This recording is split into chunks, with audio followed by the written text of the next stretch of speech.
अस्सलाम वालेकुम। मेरा नाम है ज़ीशान उस्मानी। हमारी चलो चलो की सीरीज़ चल रही है और आज हम सेंट्रल अमेरिका का मुल्क है कोलंबिया, उसको कवर करेंगे। कोलंबिया मेरे ख़्याल से दुनिया में डिजिटल नोमाद वीज़ा के लिए सस्ता तरीन और आसान तरीन मुल्क है। जो भी डिजिटल नोमाद वीज़ा की रिक्वायरमेंट्स है उसमें सबसे ज़्यादा आसान जो रिक्वायरमेंट है वो कोलंबिया की है। आप $900 महीना अगर कमा रहे हो तो आप कोलंबिया में डिजिटल नोमाद वीज़ा के लिए जा सकते हैं। आप पनामा जाते हैं, आपको 9 महीने का वीज़ा मिलता है। आप कोस्टा रिका जाते हैं, आपको साल भर का मिलता है। कोलंबिया के अंदर एक तो सबसे सस्ता है $900, बाकी कोई 2000 मांगता है, कोई 5000 मांगता है, कोई 4000 यूरो मांगता है। तो सिर्फ और सिर्फ $900 के अंदर आप कोलंबिया में जा सकते हैं डिजिटल नोमाद वीज़ा के ऊपर। पहली बात। दूसरी बात, यहाँ पे वीज़ा 2 साल के लिए मिलता है, 9 महीने या साल भर के लिए नहीं मिलता। बाकी मुल्कों में कम का मिलता है, यहाँ पे रिक्वायरमेंट यहाँ पे ज़्यादा स्टे आप कर सकते हैं। तीसरी बात, आप यहाँ जाके इनका विजिटर वीज़ा B1 B2 होता है। इनका जो माइग्रेंट वीज़ा होता है वो M वीज़ा कहलाता है। विजिटर वीज़ा वी वीज़ा कहलाता है। माइग्रेंट का M वीज़ा कहलाता है। परमानेंट रेजिडेंट्स का TP1 वीज़ा कहलाता है। अभी हम बात कर रहे हैं सिर्फ और सिर्फ डिजिटल नोमाद वीज़ा की, जिसको हम डिजिटल नोमाड DNV कहते हैं, डिजिटल नोमाद वीज़ा कहते हैं।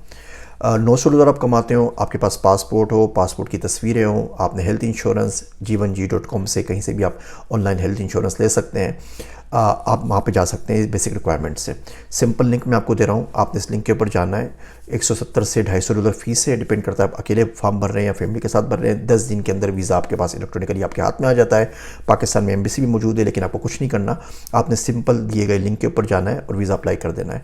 ये वाहिद कुछ मुल्क हैं दुनिया के, ज़्यादा नहीं है, जो आपको फैमिली अलाउ करते हैं। तो आप $900 कमाते हैं तो अपनी बीवी बच्चों को साथ ले जाना चाहते हैं तो उनके साथ चले जाइए। थोड़ी सी वीज़ा की फ़ीस बढ़ जाएगी, थोड़ी सी $900 की रिक्वायरमेंट $1100-1200 हो जाएगी, लेकिन आप वहाँ पर जा सकते हैं।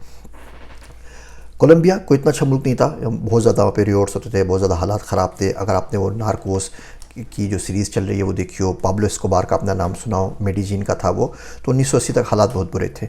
लेकिन ये हल्के हल्के तरक्की करता रहा और दुनिया में किसी मुल्क की मिसाल देखनी है कि वो बुरे हालात से अच्छे हालात में कैसे आया, तो आप कोलंबिया चले जाइए। यहाँ तक कि 2013 के अंदर मेडिजिन को, उसकी एक सिटी है, मेडिजिन को best innovative city of the world का खिताब मिला, अवार्ड मिला। तल अवीव को पीछे छोड़ दिया, न्यूयॉर्क को भी पीछे छोड़ दिया। तो कोवर्किंग स्पेस बहुत सारे और बहुत सस्ता मुल्क है। पूरे मुल्क में बड़े बड़े शहरों में बोगोटा चले आए, मेडिजिन चले आए, सांता मार्ता चले जाएँ, कार्ताजीना चले जाएँ, इन तमाम में मेट्रो चलती है। उसका टिकट आता है कोई 80 सेंट का, पाकिस्तानी 200-220 रुपये का आता है, और वो पूरे शहर में आप उसमें घूमते रहें, एक कोने से लेकर दूसरे कोने तक जाती है। वेदर मौसम बड़ा अच्छा है, 20 से 30 सेल्सियस डिग्री होता है। 20 ठंडा हो जाएगा, गर्म से गर्म 30 हो जाएगा, और इसके बीच में वेदर पूरे मुल्क के अंदर रहता है, तो बहुत सुकून का वेदर है। ग्रोसरी बड़ी सस्ती आती है, $1 में 1 दर्जन अंडे मिल जाते हैं, $1.5 की ब्रेड मिल जाती है। आप पूरे हफ्ते भर की भी ग्रोसरी करेंगे ना तो आपको $10-12 पड़ेंगे। डिपेंड करता है कौन सी सिटी में रह रहे हैं। रिहाइश भी सस्ती मिल जाती है। मेडिजिन का मेरा एक्सपीरियंस है, उसमें अलग अलग सबब्स बने हुए हैं। पाकिस्तान में आप बोलें कोई बंदा लालू खेत में रह रहा है, कोई बंदा डिफेंस में रह रहा है, या कोई बंदा इछड़ा में रह रहा है, कोई बंदा DHA में रह रहा है, इस्लामाबाद के अंदर कोई बंदा बाराकों में, तलामड़ी के अंदर रह रहा है, और कोई बंदा F7 में रह रहा है। फ़र्क है बिल्कुल इसी तरीके से यहाँ पर है। अगर आप रोरियर के इलाके में चले जाएंगे मेडिजिन के अंदर, तो $300 में आपको घर मिल जाएगा। $300 पर मंथ के ऊपर मिल जाएगा आपको कमरा, स्टूडियो अपार्टमेंट, 2 बेडरूम का अपार्टमेंट। इल पबलो में जाएंगे, जहाँ पे मेरा था इल पबलादो, अजीब और गरीब नाम था, इल पबलादो के अंदर रहेंगे तो वहाँ पे $600-700 का मिल जाएगा आपको। और अगर आप उससे भी ऊपर इनविगाडो में चले जाते हैं, वो इनविगाडो वहाँ का डिफेंस है, तो वहाँ पे आपको $1000-1200 के अंदर एक कमरा, स्टूडियो अपार्टमेंट मिल जाएगा। ग्रोसरी सस्ती आती है, वाईफाई का कोई इशू नहीं है, 24/7 वाईफाई अवेलेबल होता है, और खाना बहुत ज़्यादा सस्ता है। अगर आप मेडिजिन जाएँ तो बरीतो से ज़रूर मिलेगा। बरीतो उनका बड़ा मशहूर आर्टिस्ट है, वो बहुत बहुत मोटे लोगों की ना पेंटिंग्स बनाता है, बिल्कुल लार्ज और फिट पीपल की, वो अभी तक ज़िंदा है वो, आप उससे ज़रूर मिलिएगा, उस म्यूज़ियम के अंदर जाइएगा। बहुत बहुत काम का बंदा है और बड़ी ज़बरदस्त पेंटिंग्स बनाता है। ग्रोसरी सस्ती है, इंटरनेट अवेलेबल है। ऊबर राइड टैक्सी $4-5 लेती है, ऊबर राइड ज़्यादा से ज़्यादा आपसे $3 ले लेगी। अगर आपको अंग्रेज़ी नहीं आती तो गुजारा आपका हो जाता है, ऊबर भी कर लें। लोग टूरिस्ट के हिसाब से बहुत ज़्यादा फ्रेंडली हैं। स्पेनिश आपको लाजमी आनी चाहिए, स्पेनिश के बगैर वहाँ पर आपका गुजारा नहीं है।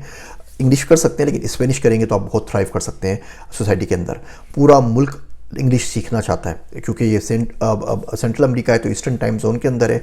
तो एक काम करने का फ़ायदा ये है कि आप अमेरिका के टाइम जोन में काम कर रहे होते हैं। और फिर आप एक दफ़े कोलंबिया चले गए तो बराबर में इक्वाडोर चले जाएँ, पनामा चले जाएँ, कोस्टा रिका चले जाएँ, सारे करीब करीब जितने भी मुल्क हैं उन सारे मुल्कों में आप जा सकते हैं।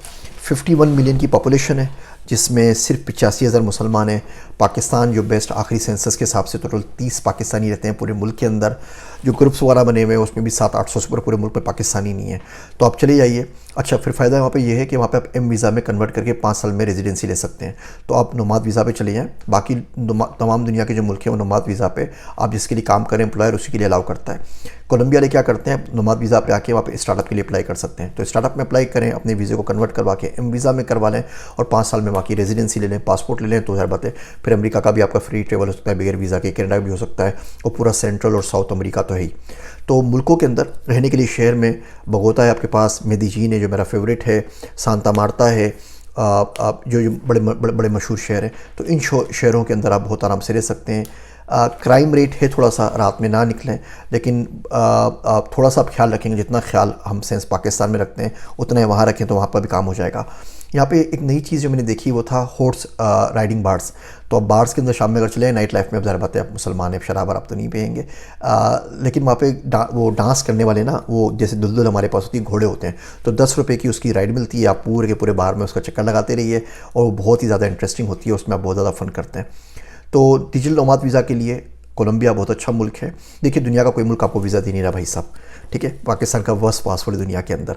तो अगर आपको $170 फ़ीस भर के 10 दिन के अंदर पूरी फैमिली के साथ डिजिटल नोमाद वीज़ा मिल रहा है कोलंबिया का, तो कोलंबिया चले जाइए। 10,000 एवेन्यूज़ खुलेंगे, कोवर्किंग स्पेस में काम कर लें, अकेले तो जा ही सकते ना। 87,000 पाकिस्तान में फ्रीलांसर्स मौजूद हैं, 87,000, उनको दुनिया में कोई वीज़ा नहीं दे रहा। तो डिजिटल नोमाद वीज़ा पढ़ के मुल्क से तो बाहर निकले ना, सेंट्रल अमेरिका में आ जाएँ, अमेरिका के पास आ जाएँ, उसके बाद हज़ारों काम कर सकते हैं।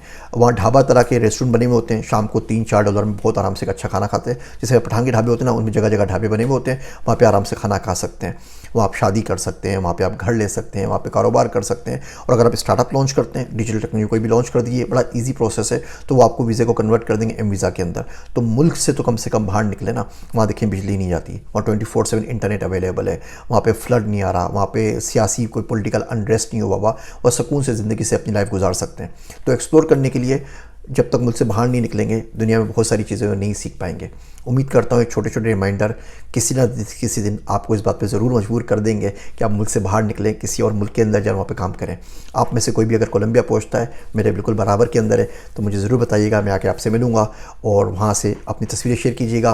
मैंने पहले वीडियो बनाई थी फ़िनलैंड की, आज पता लगा एक बच्चे का उस पर स्कॉलरशिप पे हो गया है, 100% उसका वीज़ा आ गया है, वो 2 दिन में फ़िनलैंड के लिए जा रहा है। 2 बच्चों ने अप्लाई किया था NIW के लिए, उन दोनों का NIW अप्रूव्ड हो गया है, वो अगले हफ्ते US में आके मुझसे मिल रहे हैं, और भी बहुत सारे हैं। इस तरह की अच्छी अच्छी न्यूज़ मिलती रहती है, तो मुझे पता लगता है कि मेरी वीडियो कहीं ना कहीं किसी न किसी का काम ज़रूर कर रही है।